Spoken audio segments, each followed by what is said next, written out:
In the spring of 2021, Daniel and Priya Okafor bought a house they could not entirely afford. That is not an unusual beginning. The house was on Mercer Street in Denton, Texas. It was built in 1962. It had passed through 6 owners before the Okafors.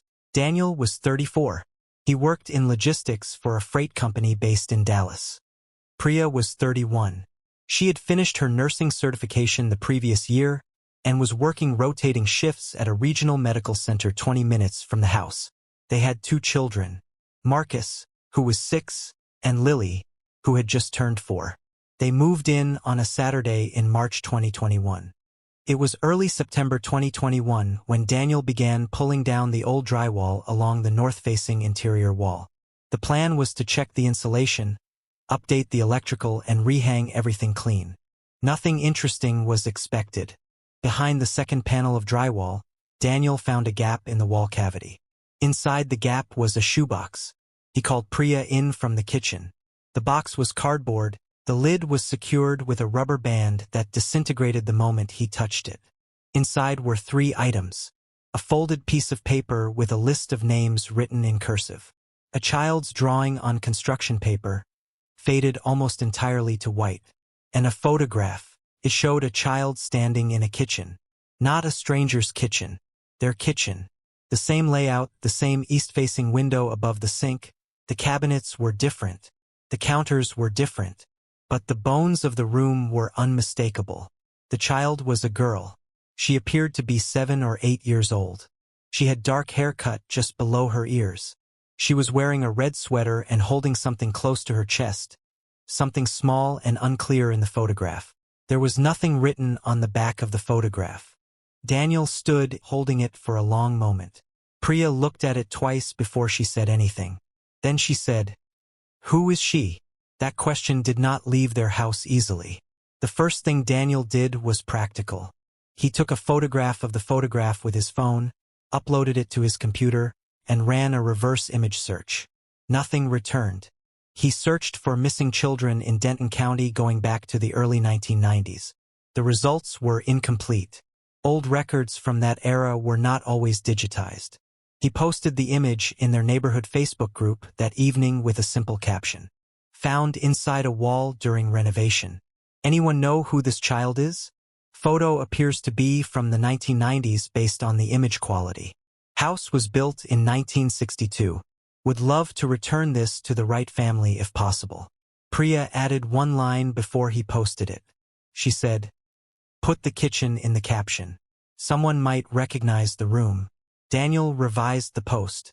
Found inside a wall during home renovation. The photograph appears to show a child standing in what we believe is our kitchen, based on the window placement and room layout. House located in Denton, Texas. If you recognize this child or this kitchen, please reach out. He posted it at 9:14 p.m. on a Thursday. By Friday morning, the post had been shared 47 times. By Friday afternoon, it had crossed into 3 neighboring community groups covering Highland Village, Louisville, and Flower Mound. By Friday evening, it had entered a regional Texas true crime and missing persons forum with over 90,000 members. The responses were what you would expect from the internet on a story like this. Some people offered theories. Some offered well-meaning but useless speculation. Several commented simply to say how unsettling the image was. A few people asked whether Daniel had contacted police. Daniel described the list of names and the child's drawing in a follow-up comment. He did not post the list publicly because something about it made him hesitate. The construction paper was so faded that the image was nearly lost. On Saturday morning, 2 separate responses arrived that changed the nature of the story. The first came from a woman named Carla Webb, who said she had grown up in the house on Mercer Street and lived there until 1998. She did not recognize the child in the photograph, but she said the photograph had definitely not been placed in that wall by her family. Her family had renovated the living room in 1997, which meant the box had been placed there before that renovation was sealed, likely in the late 1980s or very early 1990s. The second came from a woman who did not use her real name. Her handle was simply looking for Madison TX. She said she believed she recognized the kitchen. and she believed she recognized the child. She asked Daniel to contact her privately before sharing anything else. The woman's name was Gloria Reyes. She was 58 years old. She lived in McKinney, Texas, which was approximately 40 miles from Denton. She had driven to McKinney from San Antonio 11 years earlier to be closer to her sister after their mother became ill. Their mother had since passed. Gloria had stayed. She did not explain immediately why she was watching missing persons forums in 2021. She explained it the way people explain things they have been doing so long they no longer think of it as unusual. She said she had been monitoring online spaces connected to missing children for nearly 3 decades. She said it was something she did the way other people checked the weather. Daniel and Priya called her on a Sunday afternoon in September 2021 while the children were napping. Gloria spoke carefully. She said she had looked at the photograph several times before reaching out. She said she did not want to cause pain if she was wrong. She said she had been wrong before. She understood what false hope cost people. Then she said the name. She said, "The child in that photograph looks like Sofia Garza." Sofia Garza had been 8 years old when she disappeared from Denton in October 1993. She had been a student at an elementary school less than a mile from Mercer Street. It had simply grown quiet, the way cold cases do when time takes the people who remembered them most clearly. Lucia Garza had continued to report to the Denton Police Department every year. Not because she expected answers. Because she had learned that active families kept cases alive in ways that passive grief did not. She was 71 years old in 2021. Daniel and Priya listened to Gloria explain all of this. The names she mentioned, the dates, the school, the crossing guard, the year. When Gloria finished, Priya asked whether Sofia had been found. Gloria said no. Priya asked whether Lucia was still alive. Gloria said yes.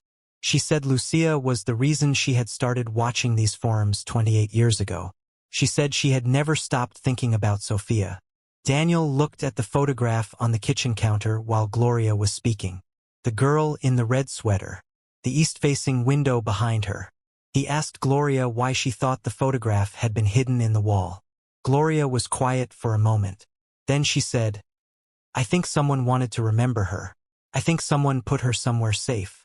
That sentence followed Daniel and Priya into the week. But the story did not end there. Because on Monday morning, 3 days after Daniel's original post, a second message arrived. This one came not from a woman in McKinney with 30 years of grief behind her.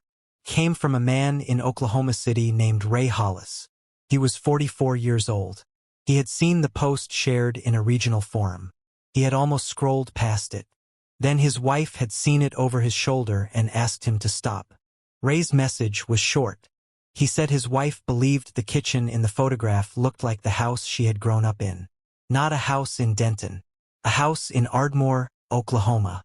A house that had been sold by her family in the early 1990s, where his wife's younger sister had last been seen alive. He said his wife's sister's name was Emma Hollis. She had been 7 years old in 1991. She had been reported missing from Ardmore, Oklahoma in March of that year. He said his wife had been 10 when Emma disappeared. He said she had never fully stopped looking. He said she had recognized the window. Not the kitchen. Not the room. The window. A specific way the light came through it. A specific angle she had not seen in any other house in 30 years. And now here it was, in a photograph found inside a wall in a house 2 states away. Daniel forwarded Ray's message to Gloria that same evening. Gloria read it twice before she responded. She said, 1 photograph. 2 families. 2 missing girls from 2 different states. She said, only one of them can be right. She paused. Then she said, but what if neither of them is wrong? Daniel contacted the Denton Police Department on Tuesday morning. A report was taken. The items from the wall were requested for evidence documentation. An officer was scheduled to visit the house the following afternoon. The interaction was professional and measured in the way all official responses to ambiguous situations are measured. Nothing alarming. Nothing urgent. A shoebox from 30 years ago in a residential renovation was not the same as an active emergency. Daniel understood that. He still found the gap between institutional pace and personal urgency difficult to navigate. The officer who came on Wednesday was a detective named Howard Briggs. He was in his early 50s, soft-spoken, and carried the particular patience of someone who had spent enough years in the department to understand that most stories were slower than they appeared. He examined the photograph, the list of names, and the drawing. He photographed each one. He asked Daniel and Priya a series of questions about the renovation timeline, the placement of the box within the wall, and the previous owners they had been able to identify. He did not dismiss the connection to Sofia Garza. He said the Garza case was in the department's records. He said cold cases from that era were periodically reviewed. He said the photograph would be forwarded to the appropriate division for comparison. He asked whether Daniel had publicly shared the image of the list of names. Daniel said no. The detective said, "Keep it that way for now." After Briggs left, Daniel photographed the list again and studied it. 7 first names written in the same hand. He did not know what the list meant. He did not know whether the names belonged to people the photograph subject knew, or whether they were something else entirely. He only knew that someone had written them carefully, in the same box as a hidden photograph of a child, inside a wall that had been sealed for 3 decades. He sent a photograph of the list to Gloria. She called him back within the hour. She said she recognized 3 of the names. She said she recognized them from a support group for families of missing children that had operated out of a community center in the Dallas-Fort Worth area in the early 1990s. Not a formal organization, a quiet gathering. Mothers, mostly, some fathers. People who met on the second Tuesday of each month because the official channels had given them nothing and they needed somewhere to put what they were carrying. She said Lucia Garza had attended that group. She said she believed some of the other names on the list might belong to other families from that same group. Families who had also lost children. Daniel sat with that possibility for a long time. Priya was working a night shift when he called her at the hospital. She listened without interrupting. When he finished, she said, "So the list might not be a list of the missing. It might be a list of the ones who were looking." Daniel said he thought that was right. Priya said, "Someone was keeping track. Someone inside that house was keeping track of families." Daniel said, "Or someone was one of those families." The renovation on the living room wall paused for 2 weeks while the police department processed the items. During that time, Daniel began researching the ownership history of the house more systematically. He pulled property records through the county clerk's office. He contacted the title company that had handled their purchase. He cross-referenced names against available public records from the early 1990s. The house on Mercer Street had been owned between 1988 and 1996 by a man named Robert Dean and his wife, Patricia Dean. Robert had been a truck driver. Patricia had worked part-time at a grocery distribution center. They had 2 children of their own. No criminal record on either name in the available records. They had sold the house in 1996 and moved to Louisiana according to the forwarding address on file. Robert Dean had died in 2008. Patricia Dean was 76 years old and living in a care facility outside Baton Rouge. Getting to Patricia Dean was not simple. It required coordination between the Denton Police Department, a detective in Louisiana who agreed to facilitate contact, and a care facility administrator who needed to confirm that Patricia was cognitively able to participate in a voluntary interview. The confirmation came back in October 2021. Patricia had moderate memory decline but remained lucid during morning hours. She had no legal guardian. She was capable of consenting to conversation. Detective Briggs flew to Baton Rouge with a colleague from the Denton Cold Case Unit. They brought printed photographs.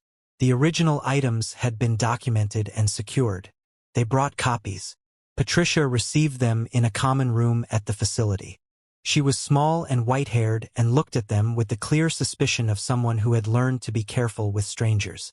When Briggs placed the photograph in front of her, she was quiet for a long time. Then she asked where they had found it. Briggs told her.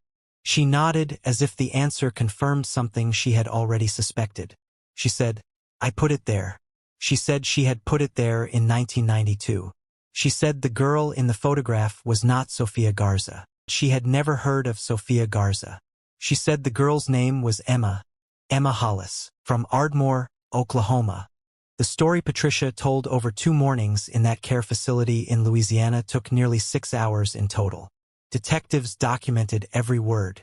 A victim advocate was present at Patricia's request after the first hour, when the weight of what she was describing became clear to everyone in the room.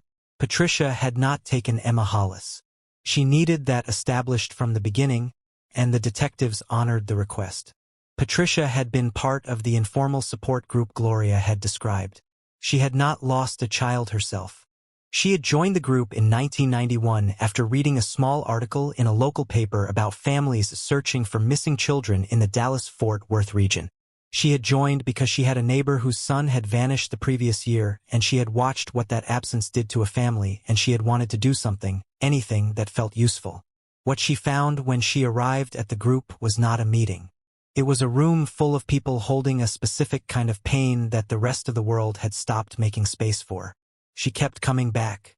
In the spring of 1992, a woman named Darlene Hollis appeared at the group for the first time. Darlene had driven from Ardmore. She attended the second Tuesday meeting because someone in her church had told her the group existed, and she had run out of places closer to home that understood what she needed. Her daughter Emma had been missing since March 1991. 13 months. Darlene brought a photograph to the meeting, the same photograph that would later be found inside the wall on Mercer Street. She brought it because the group leader had asked new members to bring something of their missing child if they felt comfortable. An image to share. A way of introducing the absent person into the room. Darlene was a quiet woman. Patricia described her as someone who did not break down in the meetings the way some parents did. They became close over the following months. Darlene drove from Ardmore to Denton every second Tuesday for almost a year. Then the drives became monthly, then every few months, then eventually sporadic because the money ran out and the distance accumulated, and grief does not become smaller the longer you carry it. In late 1992, Darlene gave Patricia the photograph. She said she had copies. She said she wanted someone in Denton to have it because Emma had last been seen in a neighboring county in Texas, and the Oklahoma police had not coordinated well with Texas authorities, and she believed someone in the area should have Emma's face. Patricia had taken the photograph home and placed it on her refrigerator. Then one night, after a phone call from Darlene during which Darlene cried for the first time in Patricia's memory, Patricia made a decision she could not fully explain even 30 years later. She wrote down the names of every parent in the support group. She placed the photograph and the list and her daughter's drawing, which Emma had apparently admired during one visit, inside a shoebox. And she placed that shoebox inside the wall that her husband Robert was closing up during a weekend renovation project. Briggs asked her what had happened to Darlene Hollis. Patricia was quiet. Then she said Darlene had died in 2003. Cancer. She said Darlene had spent the last decade of her life still searching. She said Darlene had never received an answer. Briggs asked about Emma. Patricia looked at the copy of the photograph for a long time. She said, "I prayed for that child every night for 30 years. I never stopped." Ray Hollis was 44 in 2021. His wife, Catherine, was 40. She had been 10 years old when Emma disappeared.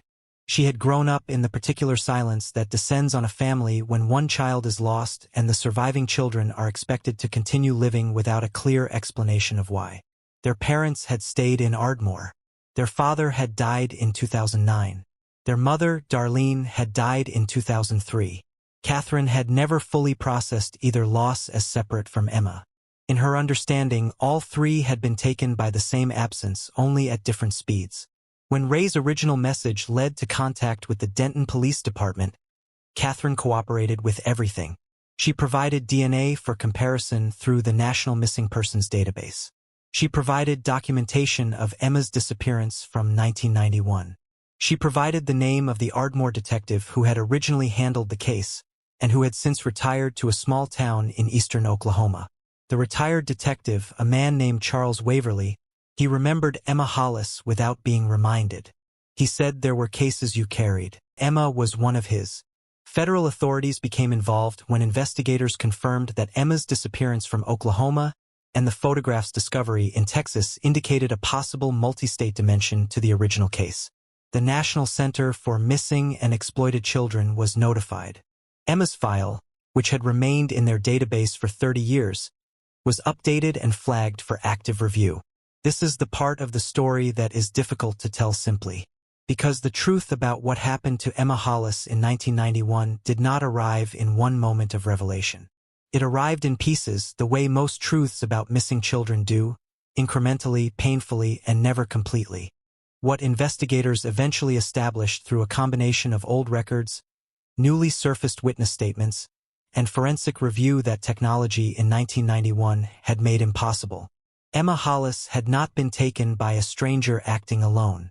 She had been taken as part of a pattern.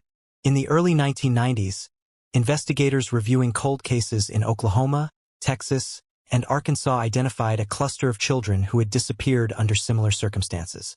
Similar ages, similar demographics, similar geographic corridors. Children vanishing within a specific radius of Interstate 35, which runs from Laredo, Texas to Duluth, Minnesota and passes directly through both Ardmore, Oklahoma and Denton. The pattern had been difficult to see in 1991 because case information was not shared effectively across state lines.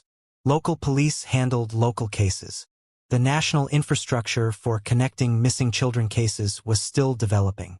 The National Sex Offender Registry did not yet exist. Coordination between rural Oklahoma law enforcement and Texas departments was inconsistent.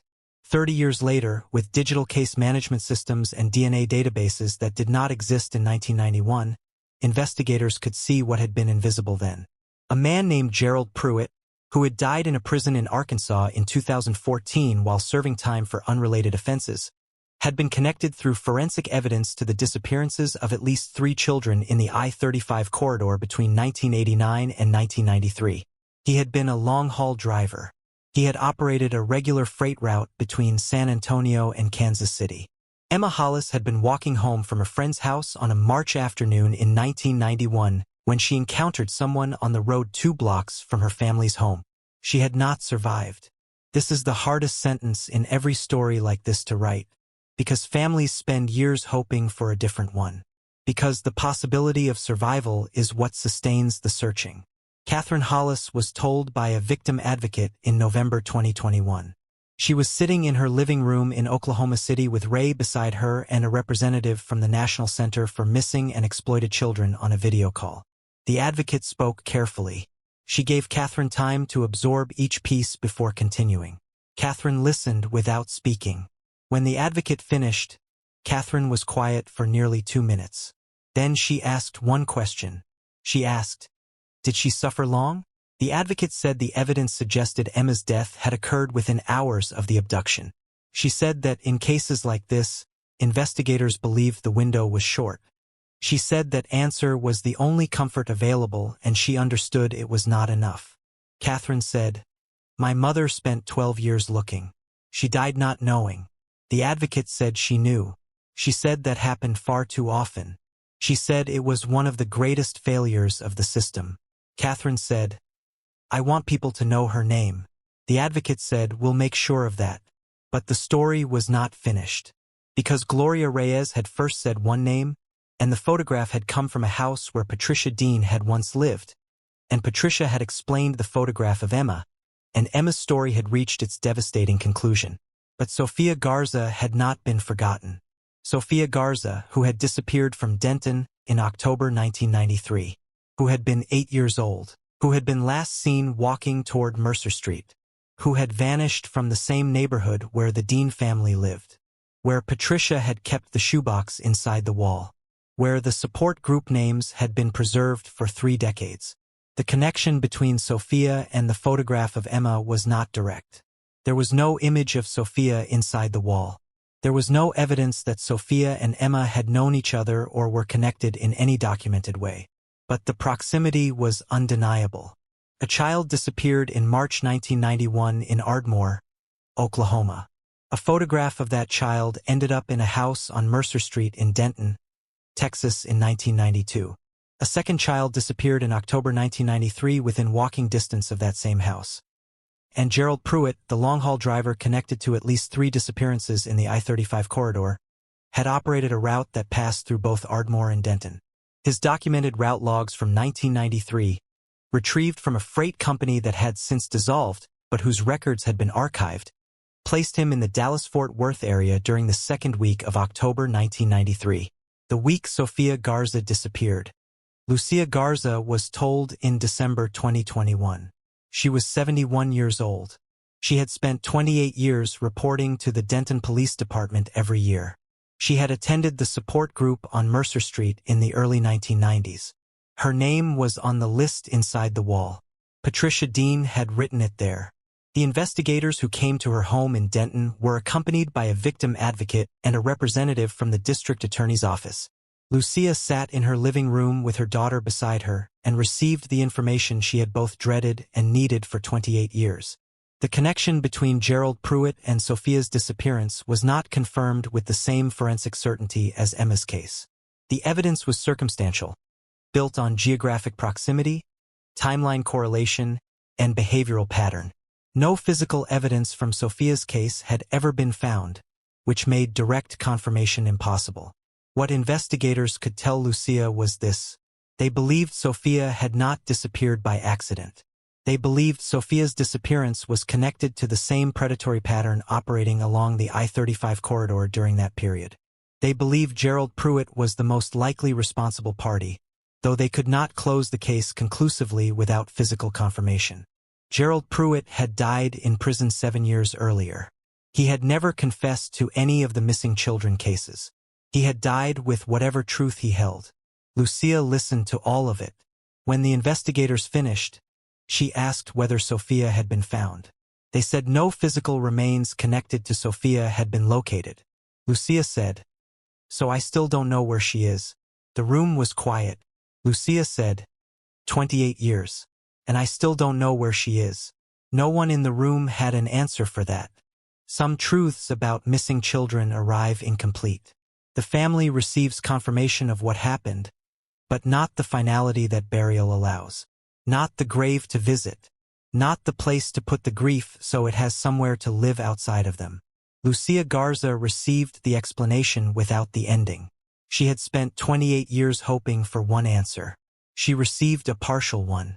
Enough to understand. Not enough to close. Her daughter held her hand throughout. Lucia asked one more question before they left. She said, "The photograph. The one found in the wall. The girl in that photograph. Her mother. Did she ever know?" The investigators said Darlene Hollis had died in 2003. She had never received confirmation. Lucia closed her eyes for a moment. Then she said, "Then I'll know for both of us." The investigation into Gerald Pruitt's activities along the I-35 corridor expanded through 2022. Federal authorities, in coordination with law enforcement agencies in Texas, Oklahoma, and Arkansas, reviewed cold cases from the relevant period. 7 cases were formally reopened. 3 were connected to Pruitt through forensic evidence.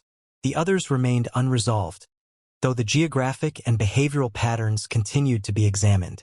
3 families received the kind of confirmation that Catherine Hollis received in November 2021. 3 families learned the worst truth and had to find a way to live inside it. 4 families remained in the specific purgatory that Lucia Garza occupied. They understood more than they had before. They did not understand everything. They had a name for the person who had shattered their lives. They did not have their children. The list inside the shoebox was fully identified in early 2022. 7 names. 7 parents from the support group that had met on the second Tuesday of every month in a community center near Denton in the early 1990s. Patricia Dean had written them all down. She had preserved them inside the wall of a house on Mercer Street because she had wanted them to be somewhere safe. She had not understood 30 years earlier that safe was a harder concept than walls allowed. 3 of the parents on the list were still alive. 2 of those 3 had been looking, in their own ways, for all of the years in between. The third had stopped after a decade, not from lack of love, but from what prolonged searching does to a body, to a mind, to the ordinary ability to live inside a day without it being organized around grief. All 3 were contacted. All 3 were told what had been discovered. All 3 responded in ways that reflected 3 decades of waiting. One wept immediately. One asked to be left alone with the information before speaking. One said only, "I knew he was out there. I always knew." Daniel and Priya Okafor finished their renovation in the spring of 2022. The living room wall was completed. The plaster was smooth. The paint was the color Priya had chosen from a sample card in February, a warm neutral that looked different in natural light than it had in the store. Marcus was 7. Lily was 5. Neither of them fully understood what had been found inside the wall, only that it was important and that it had made their parents very serious for a long time. Daniel framed a small print and placed it in the hallway. Not the photograph of Emma. That photograph had been returned to Catherine Hollis, who kept it in a place that was hers. The print Daniel framed was blank. Just a small white rectangle inside a simple frame. Priya asked him what it was for. He said, "For everyone we never found out about. Everyone who was held somewhere and never made it back." Priya looked at it for a moment. She said, "That's either the saddest thing I've ever seen or the most important." Daniel said he thought it might be both. Patricia Dean, from her care facility in Louisiana, was told in early 2022 what the investigation had found. She was told about Gerald Pruitt. She was told about Emma. She was told about Sophia. She was told that the names on her list had been used to contact the surviving families. She was quiet for a long time after all of it. Then she said, "The photograph. Did it help?" The detective said, "Yes." Patricia said, "I didn't know if it would. I didn't know if anyone would ever find it. I put it there because I didn't know what else to do." She said, 30 years inside a wall. She said, "And it still got there." There is a specific grief that belongs to families of missing children that has no formal name. It is not the grief of loss confirmed. It is not the grief of hope maintained. It is the grief of in-between, of waiting inside the permanent question, of living inside a story that has not ended because no one has delivered the last page. Some families in this story received answers. Some received partial ones. Some received nothing more than a name for the person who had taken everything from them. And one received the knowledge that her daughter's face had spent 30 years inside a wall, kept there by a woman she had never met, who had wanted to hold her somewhere safe. Darlene Hollis died in 2003 without knowing that. Catherine Hollis learned it in 2021. She said the thought of it, the idea of her sister's face inside that wall for 30 years, someone's deliberate act of keeping, undid her in a way she had not expected. She said she spent a long time angry at how close the answer had been. How many years had passed with the photograph sitting in a house in Texas while she grew up and graduated and married and got older and her mother got sick and her mother died. Then she said something shifted. She said she stopped thinking about the distance between herself and the photograph. And she started thinking about the woman who had put it there. A woman who had not lost a child herself. Who had walked into a room full of grief that did not belong to her and stayed. Who had written down names. Who had built a small archive of love inside a wall because she did not know what else to do with what she was carrying. Catherine said, "I think about Patricia Dean a lot now." She said, "There are people who turn away from pain that isn't theirs. And there are people who turn toward it." She said, "Patricia turned toward it. And 30 years later, it found its way home." Thank you for being here for this story. If you found this story meaningful, please consider sharing it. Your support allows these stories to be told. Subscribe to the channel so you do not miss what comes next.